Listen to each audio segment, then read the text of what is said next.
If you work as a manufacturing facilities engineer, installing a new piece of equipment can be as complex as the machinery itself. From prep work to alignment and testing, it's your team's job to put it all together. That's why it's good to have Grainger on your side. With industrial-grade products and next-day delivery, Grainger helps ensure you have everything you need close at hand through every step of the installation. Call 1-800-GRAINGER, click Grainger.com, or just stop by. Grainger, for the ones who get it done. Blog Talk Radio.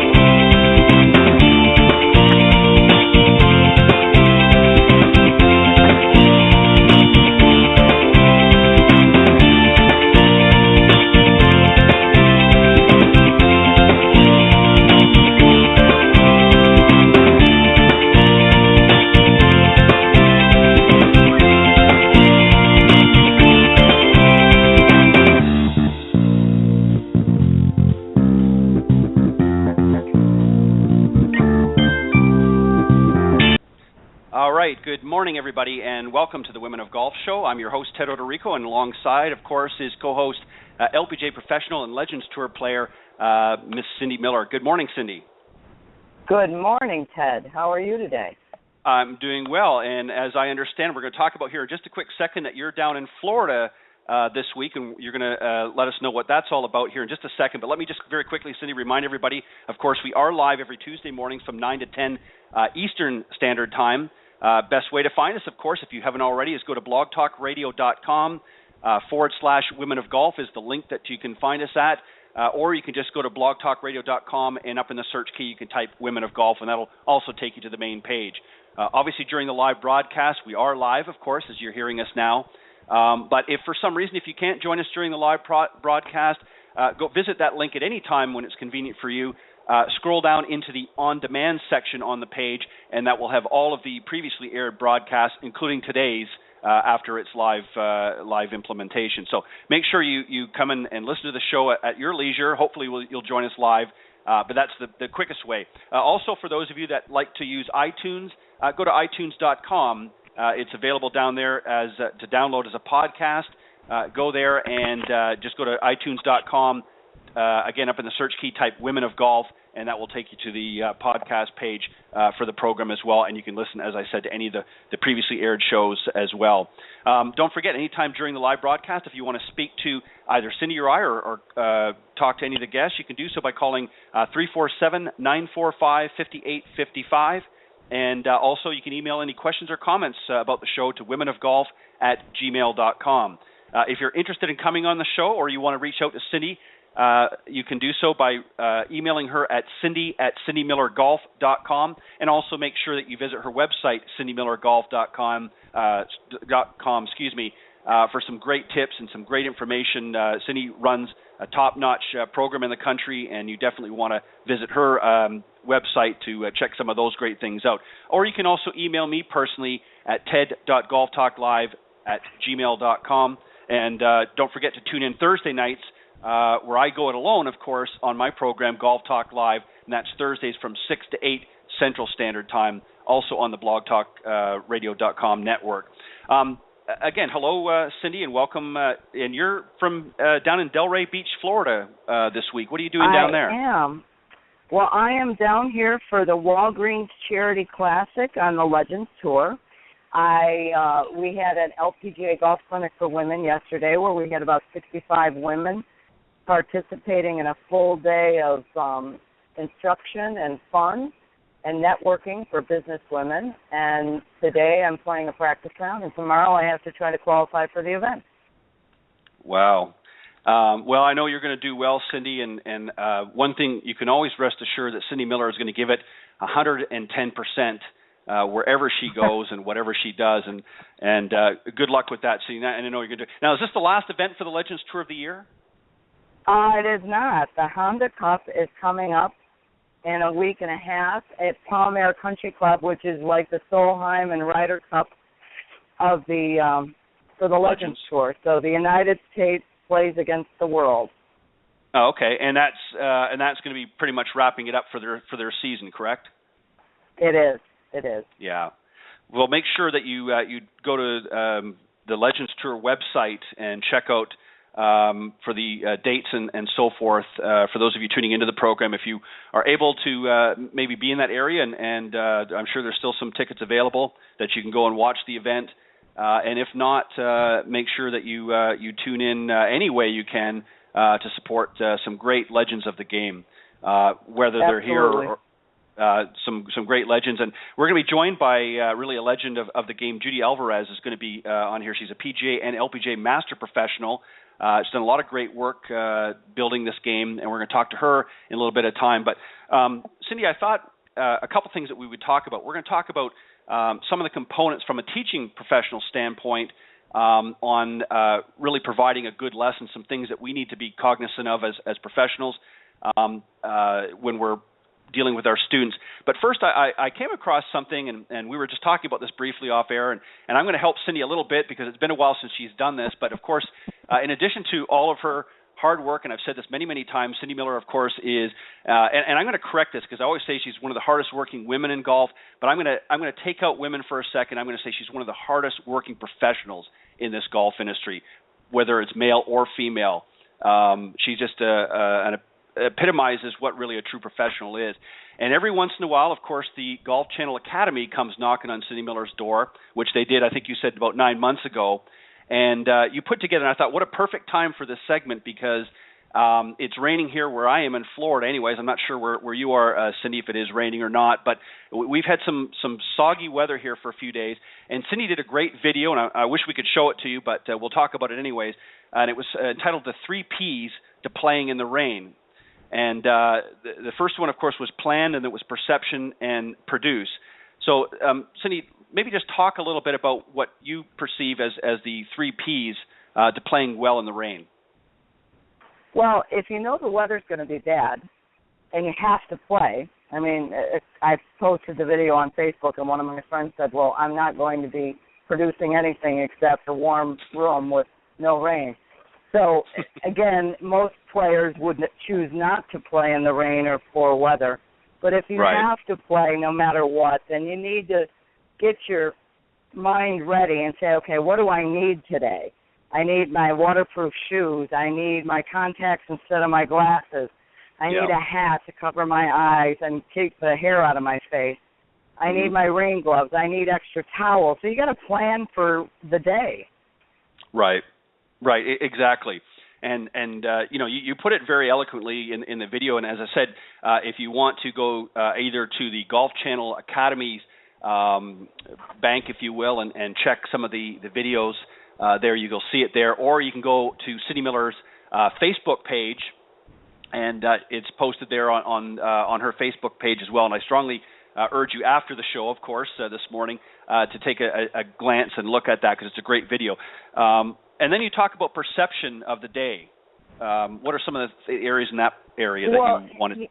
You need to be aware that the ball's not going to go as far, and you need to also be aware that the scores are going to go up. So instead of having a pity party and thinking about how you might lose, you need to be aware of the surroundings. You know, is the wind blowing? What's the temperature? How far is the ball going to go? Do I need to take extra club? You know, and just make sure you don't have a terrible attitude. If you have a defeatist attitude before you tee off, you're done.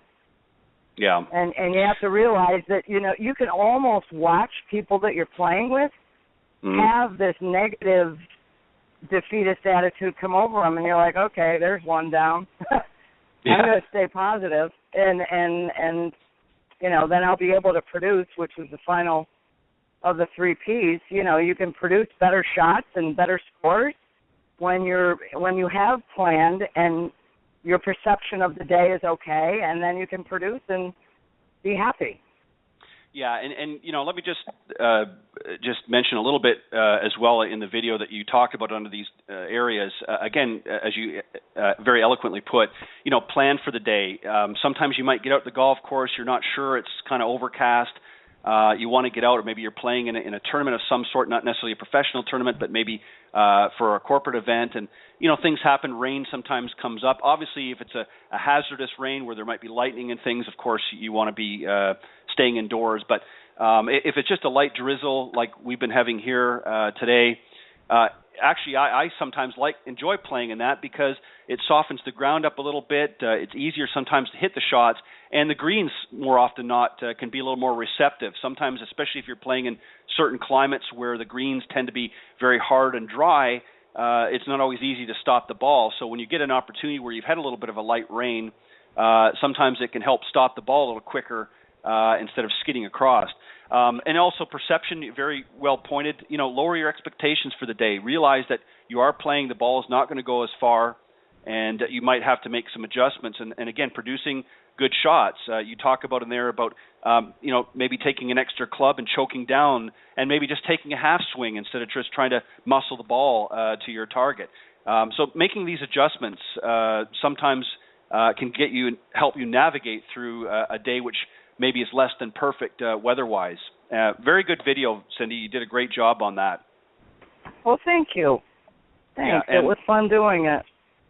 Yeah, and it's certainly a compliment to Cindy as well that the Golf Channel features videos like these on there and brings in some great experience like Cindy Miller's onto the program. I think it adds a lot. I've watched a number of videos, of course, of the Golf Channel Academy over the years, and Cindy just does a fantastic job. So visit the Golf Channel Academy at golfchannel.com and look through some of the other videos there, of course, while you're there. But make sure you check out that one, or go to Cindy Miller's Facebook page. I'm not sure if you have it on your website or not, but it's on your Facebook page. So when you have a chance sometime later today, go and visit Cindy Miller's Facebook page, or go to the Golf Channel Academy's website and have a look at the video. It's a great video. Cindy, the other thing I wanted to talk about before we bring our guest on here in a little bit, just some points I think as teacher professionals that we have to remember regarding a good golf lesson. I'm going to read something very briefly here, and then we'll talk about some of the points that I put together here. And I'll make a confession. These are not all my points. These are points that I've sort of gathered through just a little research from other professionals, and some of them are mine, but sort of put these together, and these are certainly not all the points. There's so many things, but these are just sort of a general guide for some of the teacher professionals that might be listening out there that we need to remember. So let me just read this very briefly, and then we'll go through a couple of the points. In all golf lessons, the golf teacher professional must set achievable goals, make progress with the student, and leave the student with a sense of accomplishment. A personable approach is important. Find out about your students, what they want to learn, etc., and be a good listener. And we talked about that, you and I, Cindy, here on the show before. The most successful golf teaching professionals are organized, service-oriented, and understand the concept of building clientele. Teaching golf well is an art and can be a very rewarding one. And some of the points, Cindy, that I put down here, and we'll just go through 2 or 3 of them here first, and then we'll comment on them. First one, of course, is to be brief. Keep information simple and direct, and use it with students, really, that your words that your students can understand. The reason why I put that one down there is I think sometimes, especially in this age of technology where there's so many words that are used in the golf industry, a lot of the average person may not understand, or maybe you've never even heard of. And I think not everybody, but certainly sometimes we get caught up in that. Would you agree with that? Absolutely. I think I'm one of the best at dumbing it down. Right. You have to dumb it down. Your spine angle and your angle of attack, and people look at you like you're from Mars. Right, and that's so true. And as I said, as I alluded to, with some of the technology out there, there's a lot of buzzwords that are going around in the industry for some of this technology, and they have to remember that the students are not privy to that information. If you're going on a course or you've taken some sort of additional training on some equipment and things like that, you're getting, quote unquote, from the horse's mouth, all of the technology that's wrapped up in this product or what have you. And now if you try to convey that to the student, they're not going to understand what you're talking about in most cases. So you're right, you have to kind of dumb it down, and that's not meant to be an insult to the players or students out there, but it's just you have to put it in more simple English, if you will, so that the players can understand what you're talking about, because they don't have the benefit. Also, too, I think, and this is certainly not applied to everybody, because not everybody maybe has a great sense of humor, but I think sometimes a little humor. I sometimes will even point to myself and kind of joke about myself a little bit and some of the mishaps I've had over the years, just to sort of take the pressure off. Do you ever try to use humor a little bit in your teaching, Cindy? Oh, absolutely. Absolutely. They need to be having fun, and it needs to be student-centered. Right. Not about the teacher, it's about the student. Right, exactly. And I think, you have to have a little fun when you're playing. I mean, you have to really have a lot of fun, but you got to joke around a little bit. And I mean, there's a time to be serious, but there's a time to just sort of relax and ease the pressure. So I think humor, if you can, and that doesn't mean particularly for the guys out there, that doesn't mean you have to go out and start telling a bunch of dirty jokes or things like that. That's depending on the relationship, I guess. But that's not necessarily what we're talking about. We're just talking about just having some fun and that along the way. Also, you need to show rather than tell at every opportunity during a golf lesson. That doesn't mean you have to take control over hitting every golf shot, but you need to demonstrate more often than not. And Cindy, I know you do that very well. I've watched some of your clinics, some of the videos that you've posted up through YouTube and that. And you're very good at not only articulating what it is you want to convey, but showing what you want to do as well. I agree, and I also think you need to help the student realize whether or not they're audio-visual or kinesthetic learners. Right. They need to know how they learn best, and then once they know that, they can communicate with us so we can speak to them in the language they understand the most. Right. And here's a big one. This next one here, I think is really, I won't say it's the most important, but comes up in the top 2 or 3 anyways. And that's to remember that the fear of failure can be reinforced by paying too much attention to mistakes. Failure is an important part of every aspect of life. Everybody at some point is going to fail, some more than others perhaps, but we learn from our failures. And I think one of the things that, if I was to have a criticism in today's, environment, and not even just talking about the golf industry, but in general, is there's this fear of failure. Nobody wants to fail, so we don't want to use that word. We don't want to talk about that sometimes. And I particularly see that even in the school systems where everybody gets a trophy, everybody gets this, and I don't necessarily agree with that. I think sometimes you can't always have a winner. Sometimes there have to be people that aren't going to win that day's event or that particular competition, because I think that the others will learn from those mistakes that they may have made. Most people come discouraged and less receptive to learning a lesson. They get wrapped up in the failure. So we need to So we need to sort of reinforce and let them know that it's okay that if they didn't get everything perfect. How important is that in your aspect of things, Cindy? Well, I think you need to make the student comfortable, and they're coming to you with a pain, or they wouldn't be there, Right. So they want to fix something, and once again, you need to know how to teach because you can't be an imposter, but if you truly believe in your ability to help them overcome their obstacle, then you can make them comfortable and say, look, I know that you don't know what you're doing. I know what you're doing, and I'm going to help you, and this is going to be way better. And when they learn to believe and trust you, everything changes, and you can make miracles happen in 30 minutes. Right. And sometimes that's all you have is 30 minutes. Other lessons might be a little bit longer, but sometimes if you only have a student for 30 minutes, rather than trying to unload a whole bunch of information and confuse them, sometimes just focusing on maybe 1 or 2 key factors that may help them and give them something to think about until the next time they come through, or even if they're not coming back for some reason, at least it gives them some simple points to focus on and not overwhelm them. The other thing, too, is, and I agree with this to a certain point, it talks about continually praising your students on any success that they may achieve. In other words, look just as hard for the right things as you do for the wrong things. This will certainly create some smiles and help eliminate frustration. I agree with that as long as the praise and the encouragement is legitimate. In other words, don't just be nice for the sake of being nice. If they're not grasping on to what you're learning, there's no point in reinforcing it with a positive if they're not understanding what you're. And that goes back to what you just said a minute ago.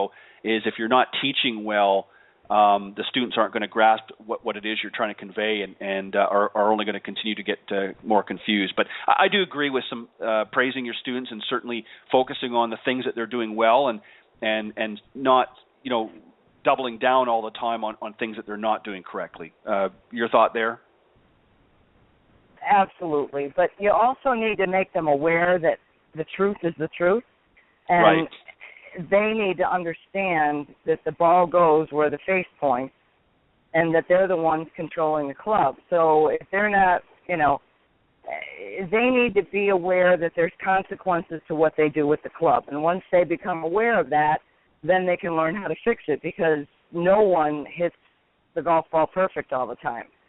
And yesterday at the clinic with Jane Blaylock, she said she'd just taken a lesson, and, Jane's over 65, right. and she's playing in the tournament, and so my point to all the students there, I said, when I do a clinic, I ask everybody, how long have you been on tour, how many turns have you won, and what are you working on? And every tour player in the world is working on something, no matter how good or bad they are. Right. We are always working on something. So you don't arrive, and if people understand that, then they probably won't beat themselves up as much. They'll be a little more aware of, okay, once I get this point, then I move on to the next point. Right. So that you can always improve a little bit. Right, and there's some situations too, Cindy, where if you can tackle one issue, a lot of times it will help with other areas of the game as well, and that's why sometimes people will focus on teacher professionals will focus on areas in the short game because even though it's a short swing, like for instance chipping and even pitching, because it mimics parts of the full swing. And I think sometimes if people understand, it helps them with that impact position a little bit better. Once they kind of grasp that, it helps to make it a little bit easier for other areas of the swing. So, that's something that we need to focus on as well. As we talked about, errors are part of learning. We want to emphasize the positive, of course. And this goes to exactly what you were talking about just a moment ago. If someone is not learning, then someone's not teaching golf. That I think goes hand in hand. If they're not learning anything, then we're either getting too much information to them, or we're not executing it in a proper fashion that they're understanding what the message we're trying to convey. And that's a huge one. And that happens, unfortunately, a lot, not so much to the detriment of the teacher professional. I think they're certainly trying, but sometimes we need to take a step back and review what we're doing and making sure that the information we're giving them is something that they need, number one, and is something that is relatable to the golf swing that they'll understand and not, overwhelm them too much. And I know you would agree with that, Cindy, because you're a big proponent of making sure that your students understand the message that you're trying to convey. Absolutely. And I say to them, do you understand why we're doing this and what the consequence is going to be if you don't do this? Because I want them to buy in. Here's the worst thing that can happen is somebody takes a lesson and go, that lesson was terrible. My teacher didn't pay any attention to me and didn't help me. I didn't understand it. Then they're not coming back. And right. So one of the other things I must say is I asked these women yesterday, I said, when we get to the driving range part, I'm going to ask you, how willing are you to make changes to improve? Mm-hmm. And one of the women worked for MetLife, and she said, look, I just want to play in corporate scrambles and not make an idiot of myself. So right. She really didn't want to invest the time and energy to practice to make big changes in her game. So I said, fine, we'll just tweak this. And she's going to be happier. She's not going to be as wigged out about oh, my God, she wants me to do this, this, and this, and it feels terrible. And, it's not about me. It's about them. So right.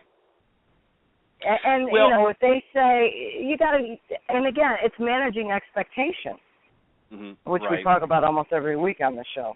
Right. Well, you know what? Sometimes you have to do things like that. You know, and you raise a really interesting point, and I'll just touch on it very quickly, and then I want to move on to the last few here. You know, this is where sort of the upfront, the assessment of the player or the student that you're working with is crucial.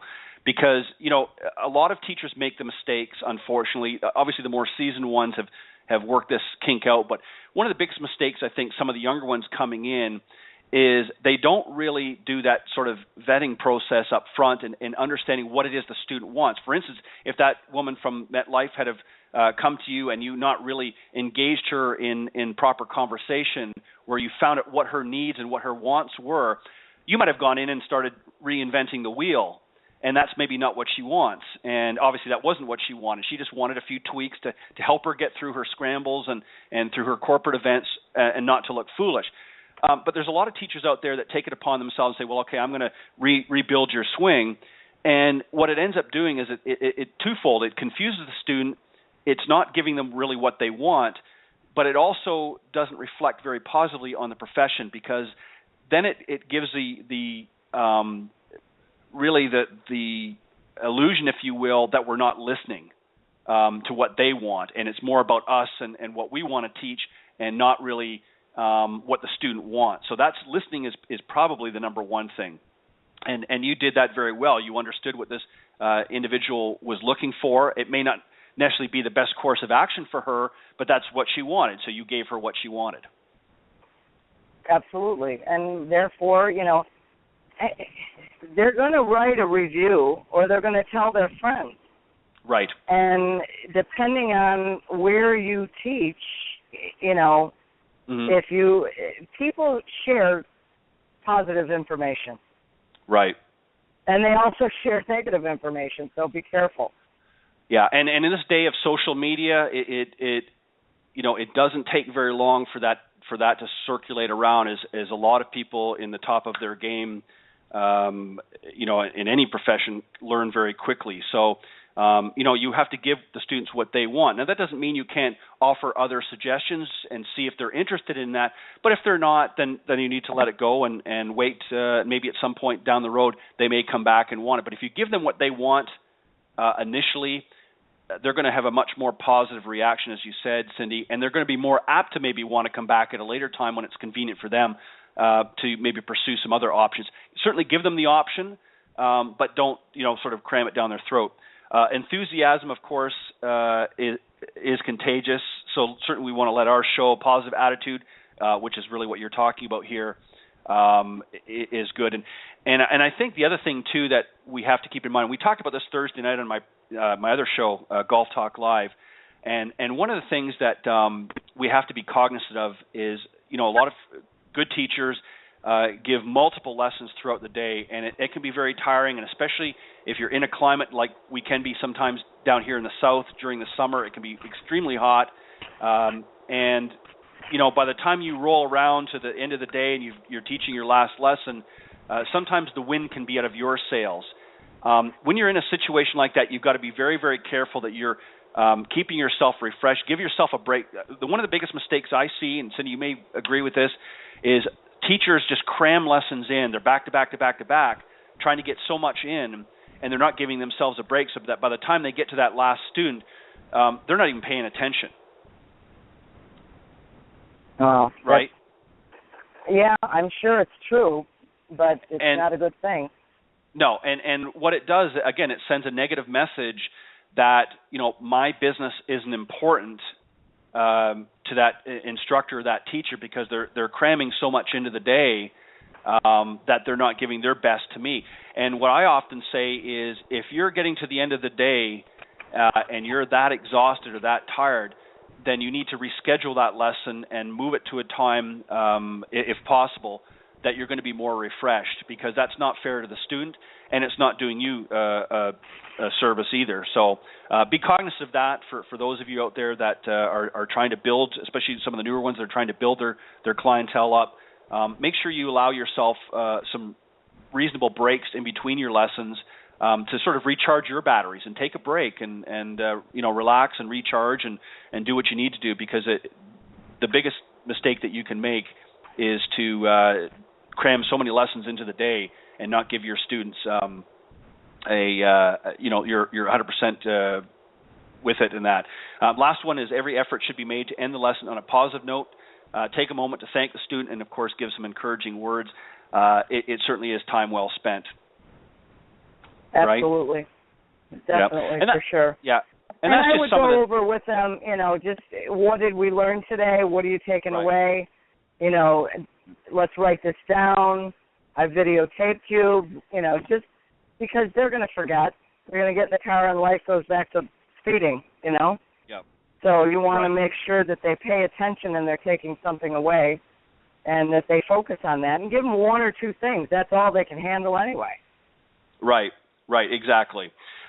Well, I think some great points that we brought out, and for those of you that are in the teach professional, obviously I know many of you are seasoned professionals out there and maybe understand and are currently practicing a lot of that, but I think it's good every once in a while, Cindy, it doesn't matter how long you've been in this business, to every once in a while review some of those points and just remind yourself, we have a great opportunity. There's not a lot of businesses out there that are able to do and enjoy what we do. As a teach professional, I think it's a great gift that we've been given, and I think it's great to be able to relay that gift to somebody else and let them enjoy that. And I think sometimes maybe we take it for granted. So just remind yourself of some of those points, that why we're doing this, and making sure that it's about the students, not about us. The accolades will come at a later point, and we need to focus on doing the best job that we can for our students, whether they're young, old, male, female, doesn't matter. Give it our best, and as I said, the accolades will take care of itself by some positive notes and stuff. All right, Cindy, let's move on. I see that Judy is ready and waiting, so let me just read out a little bit about her, and then we'll bring our very special guest, Judy Alvarez, onto the show. Judy Alvarez, of course, is a PGA and LPGA master professional. She's from Palm City, Florida, and is author of a nominated USGA Herbert Warren Wind awarded book titled Broken Tees and Mended Hearts. It's a life's journey in serving wounded warriors and injured spirits, has motivated, inspired, and helped really many lives. For more than 20 years, Judy has been one of the nation's most acclaimed golf instructors and national speakers on accessible golf. She was the national trainer of the PGA of America's military golf program, now called PGA Hope, from 2007 to 2014. And she is a member of the PGA of America and LPGA Master Professional, as I mentioned, with the LPGA Teaching and Club Professionals. The Judy Alvarez Golf Academy is based out of the Florida Club in Stuart, Florida.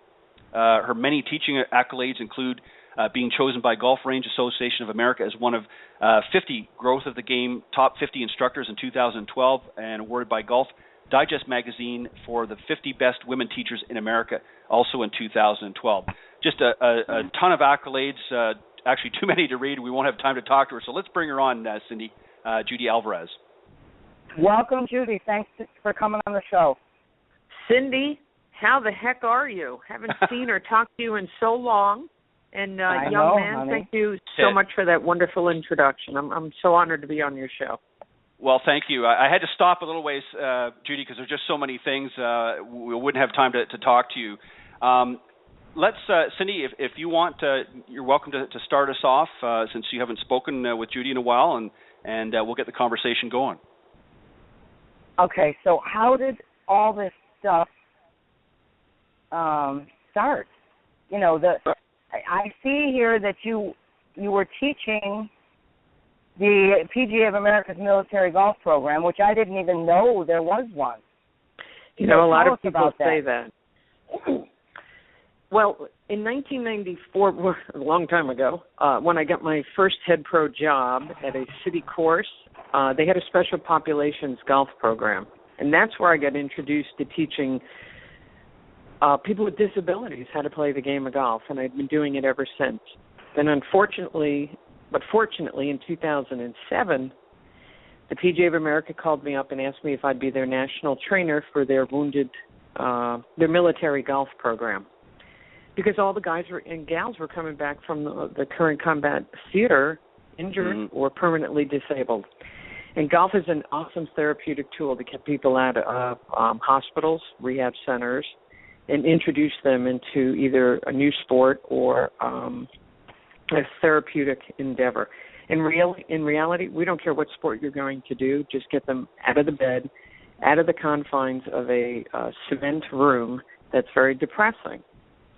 And I started traveling the country and training others how to teach somebody that may be having a missing leg or missing an arm or TBI, traumatic brain injury, or post-traumatic stress disorder, and the list goes on and on. Mm. And we've been doing it since. Wow.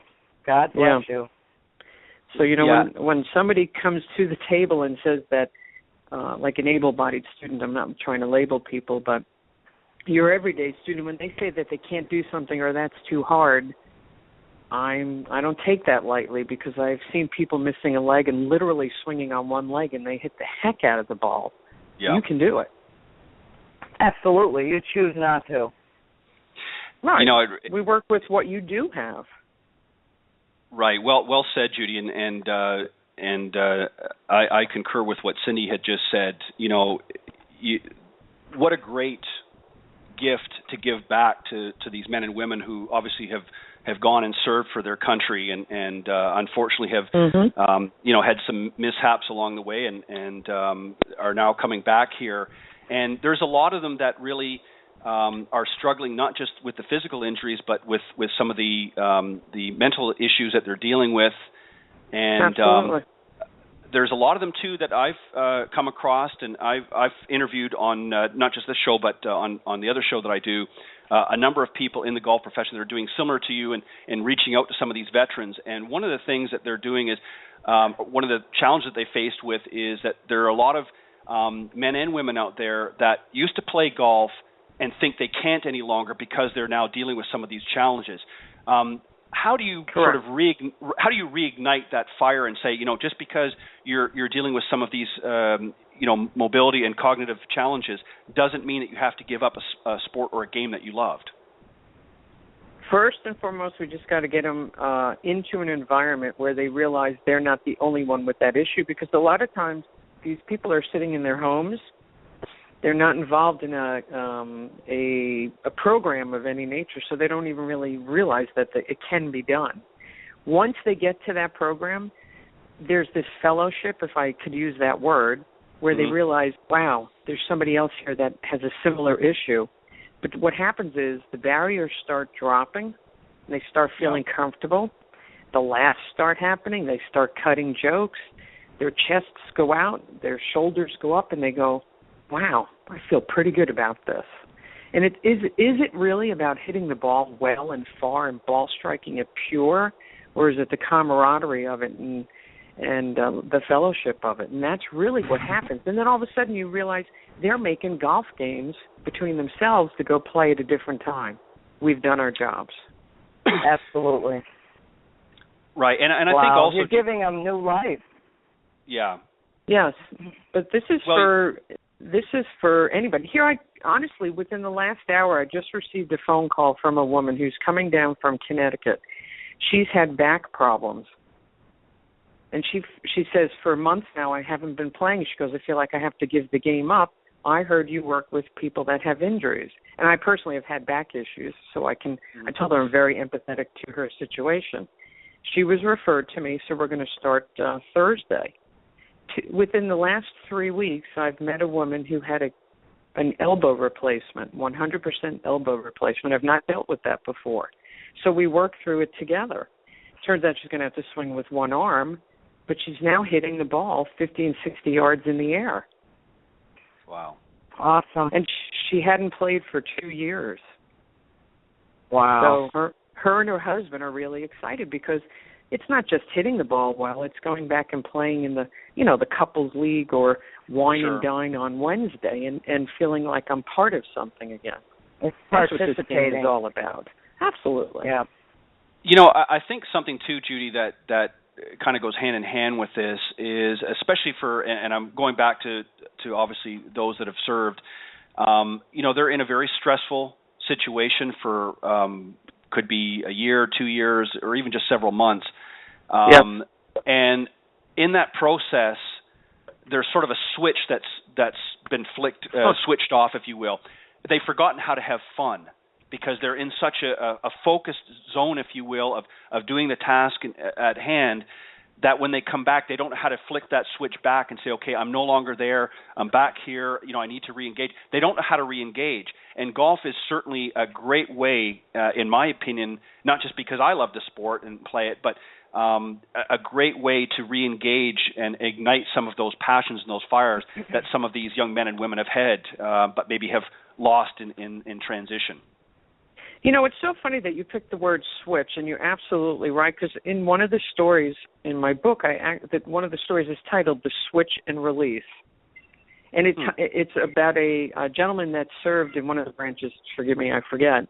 He says, but, you're in the front lines of combat. The sounds are different, the smells are different, the sights are different, the temperatures are different. And then, and they don't see green like we do here. And then they come back and they go back home and they sleep in their own bed and they're thrown into a normal environment instantly, and they can't make the transition, but I can't imagine how anybody would.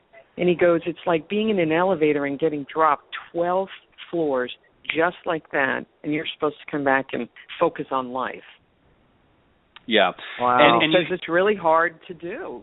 So he goes, you just can't switch it. So it's really interesting that you picked that word. Sharp guy. Well, hey, I tried.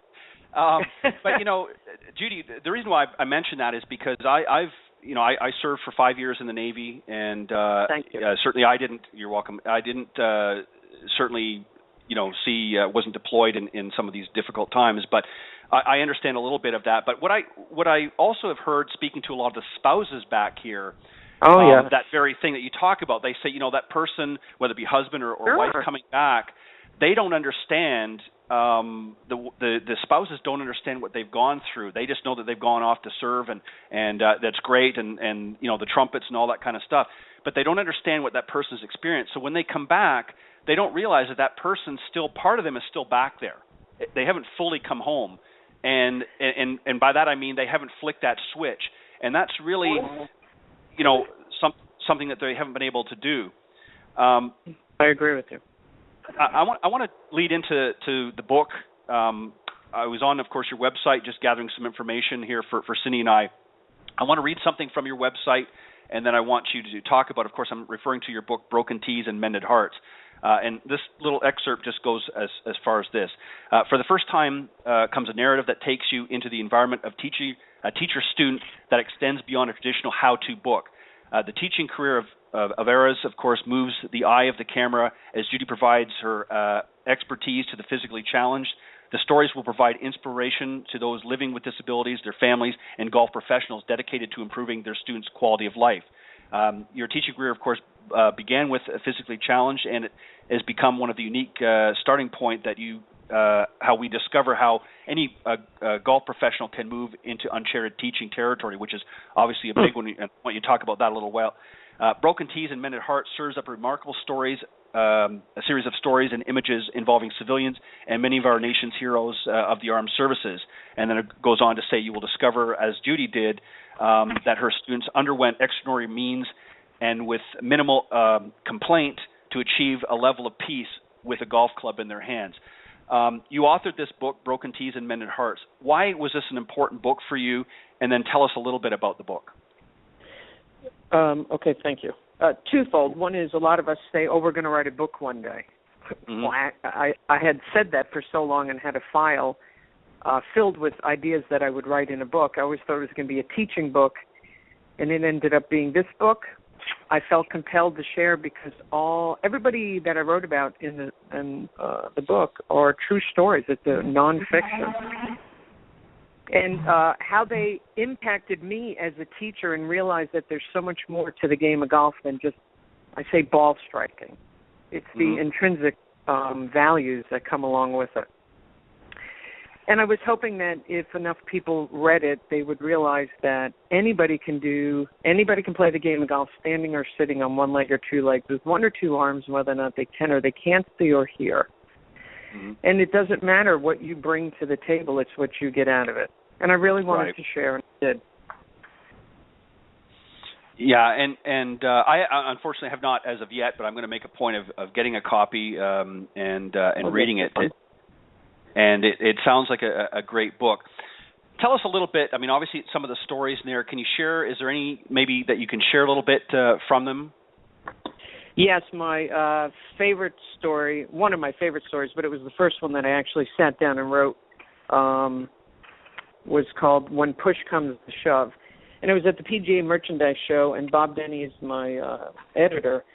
We were talking, and I said, Bob, okay, I'm committed. I'm verbalizing to you that I want to write the book. So he had to, kick me and say, okay, then you need to write a story and get the ball rolling. I left the PGA show. I went to a local restaurant. I sat down by myself, ordered dinner, and I composed my first story, and it was When Push Comes to Shove. And it was about when I was asked to go to the military base in San Diego and train the professionals out there how to teach the golf program that they were volunteering to do for the vets at that military site. Well, that was during the day, and we did the training. I'm taking the red eye home, and I had many, many hours to kill before the flight. The vet said, why don't you come back to base, hang out with us. We're going to be playing wheelchair basketball. You can hang out and watch. I said, okay. Well, I'm in the stands minding my own business, catching up on some emails, and they called me down to the floor and said, we need an extra person to play. And I'm really looking around like, are they serious? They want me to play wheelchair basketball with them? Now, mind you, they're in chairs.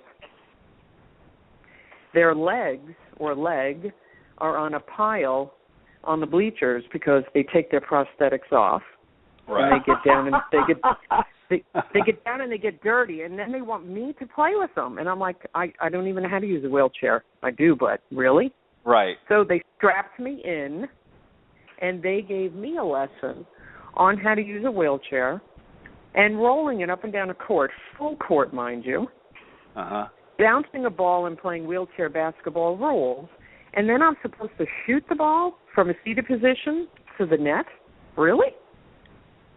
So I got a crash course, quote unquote, on how to play wheelchair basketball with the guys. But during the day, I was teaching them how to play the game of golf. Wow. I thought it was.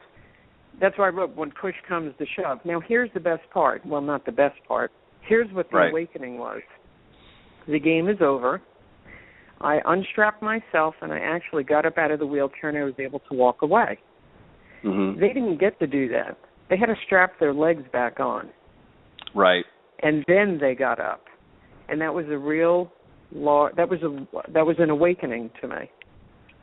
Wow. What a great story.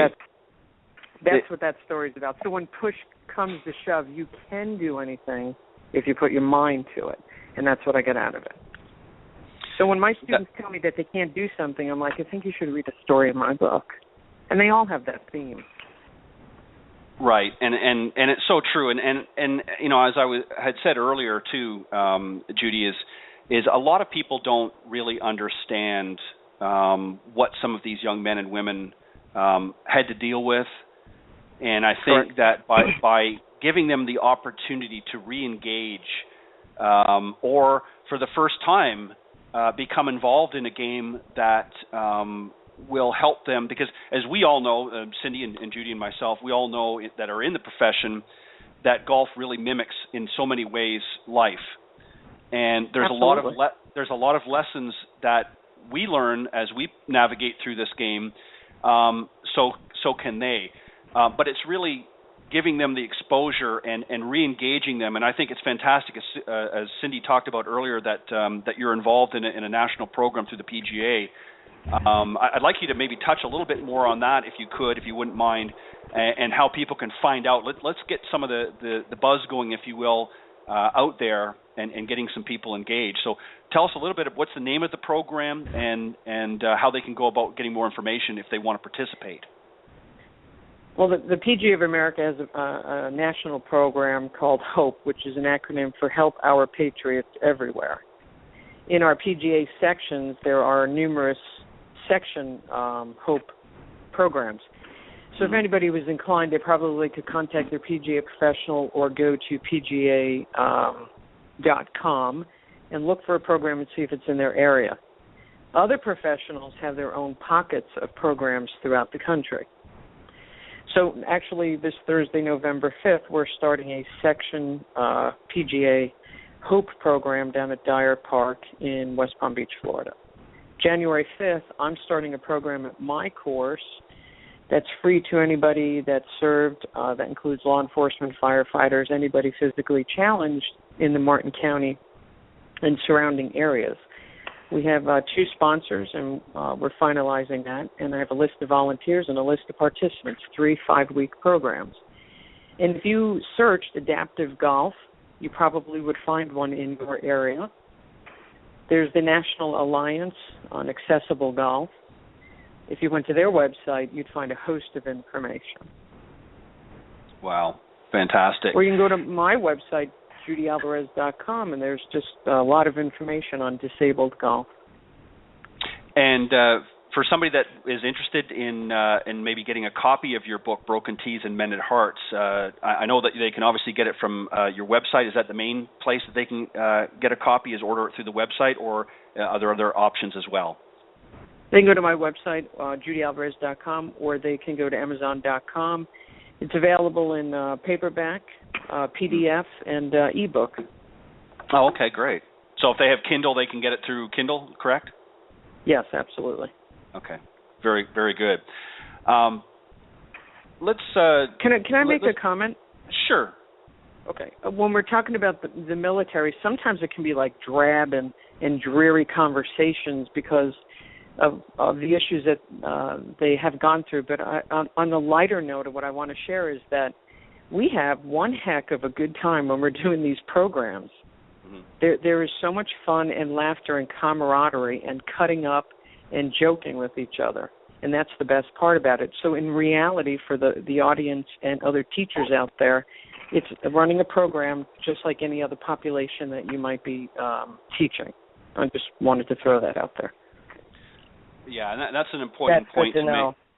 Yeah, it is. And a lot of people are I think there's a lot of people in this profession that are maybe a little shy about tackling that because they're not sure how to handle it, because they know that, many of these men and women have gone through some serious challenge.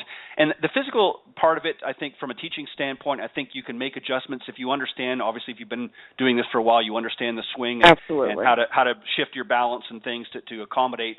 But I think from the other challenges that are faced, there might be some people that are shy of that. Let's talk very quickly, because we only have a little bit of time left here, about the teaching professionals out there that want to maybe get involved but are maybe a little bit apprehensive because they're not sure. Where do they go in addition to yourselves? Are there other places that they can go to get some additional training to be able to work with this type of scenario? Well, the HOPE program has training for others. Okay. I have been asked by my PGA section to teach some accessible golf programs for HOPE in the South Florida area in December or January, so they could go to PGA.com and keep up on that, or they could reach out to me through my website. My suggestion, and you made a very good point. If you understand your ball flight laws and your principles, you really can teach anybody. Like if they're seated in a wheelchair, they're going to have a flatter club, et cetera.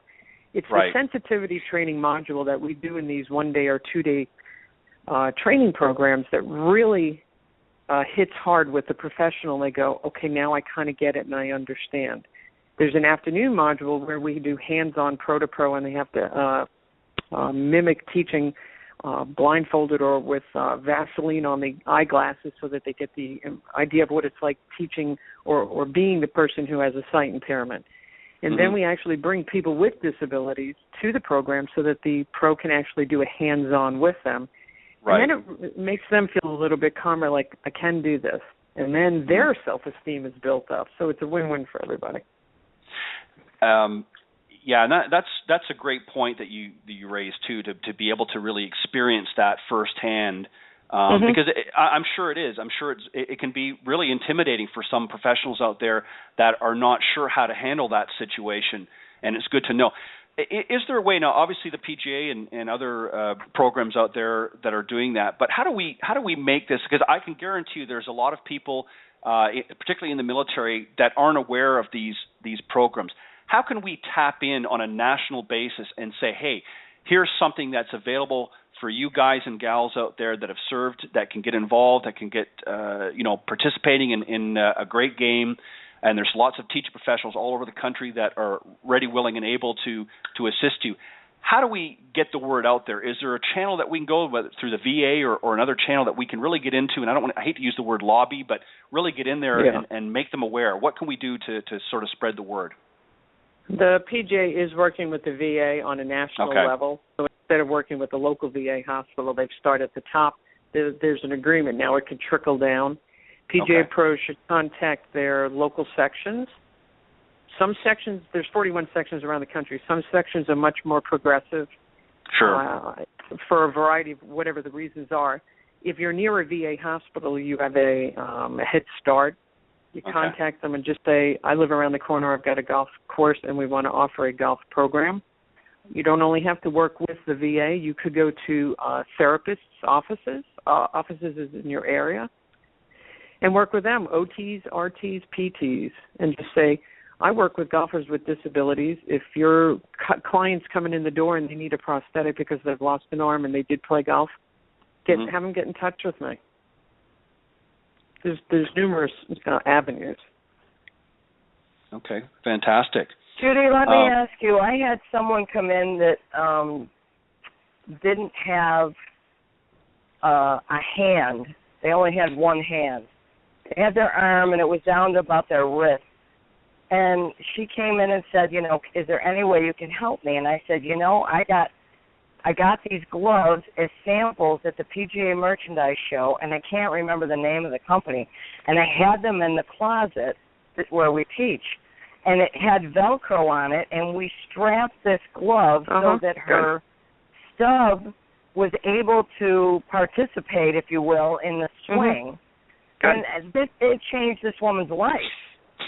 Can you tell us some other things that we may not be aware of, that when people come in with one arm or one hand, that we could get access to these tools? Yeah, there's toolkits that's on National Alliance for Accessible Golf. We're working on it with the PGA. Some of it's on my website. And it depends if the person's right-handed or left-handed, or they're swinging away from their body or across their body. And if they did or didn't play golf before their accident, how open-minded they are. But there are a plethora of gloves out there and prosthetics that are available, and a lot of it's going to be personal preference. So I've always felt that my job is to share with the student, here's all your options. Like the lady that had the elbow replacement, I brought out 6 different types of gloves. We laid them down on the ground, and I said, and we're going to be experimenting over the next few weeks. Here's some of the options you may want to entertain. One of them was the Miracle Glove. I think that's what you're talking about with the Velcro glove and the grip. There's the Power Glove, and then I can't remember the names of the others, but they're out there. And you never know which one you're going to need. So I share it with them. If they like it, then they buy it, and you kind of go from there. And I get asked these questions by pros and the medical community all the time. So some of them are personally made for that individual because, no 2 amputees are alike, no 2 strokers are the same. Right. Right. Wow. But actually, in the back of my book, I put in a toolkit. I put in a resource guide. Depending on what state they live in, they may be able to reach out to that particular organization. Excuse me. Awesome. So Thank you things so like much. that are in there. Oh, you're very welcome. And anybody that's listening, if they have any questions, they can always email or go to my website, get my email. I'll be more than happy to answer those questions. Yeah, that's fantastic. Judy, I hate to say this, but we're out of time. And that went by fast. Yeah, I know. Well, we'll have to have you come. We'll have to have you come back on again for sure, because this is really a topic that I think needs to be really discussed. Because as more and more of these young men and women are coming back from combat, and I think I can't think of a better way to help them re-engage back into their normal lives, if you will, than through the game of golf. Golf has helped so many people. It's helped me. It's helped you. It's helped Cindy and so many others out there really with a lot of enjoyment. And I think that if we can do something what a great way to give back to these young men and women is by reaching out through our community to them. So I would love to have you come back again and discuss this and more. To.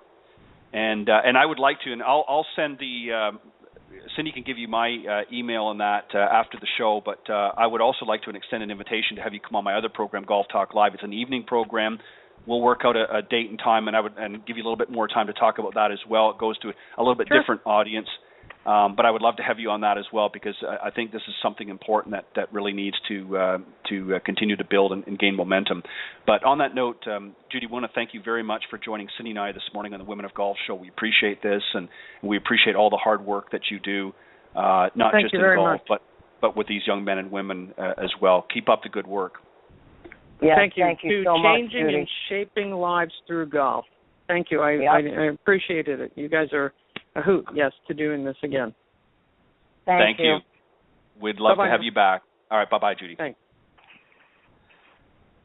Wow, what a great testament to a professional doing that. I mean, there's so many great professionals out there, but somebody that's really dedicated a lot of their time to this specific area, that takes a lot. It's a challenge. I can attest to that. It's a challenge. I know a lot of people that do similar to what she's doing on obviously a smaller scale, but it's not easy, and it takes a lot of commitment. So kudos to Judy for doing that. Great guest. I enjoyed that. Great show today. I enjoyed the show today. Yeah, that was super.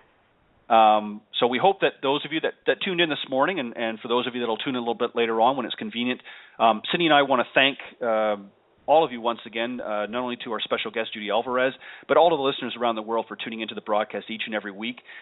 We look forward to bringing these broadcasts to you, and we hope that you'll continue to show your support by going to blogtalkradio.com and selecting Women of Golf as your go-to Tuesday morning program to listen to from 9 to 10 a.m. Eastern.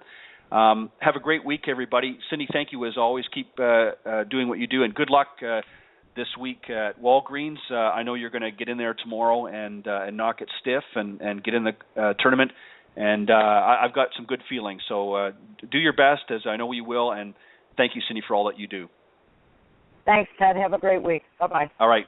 Bye-bye. God bless everybody. We'll see you next week.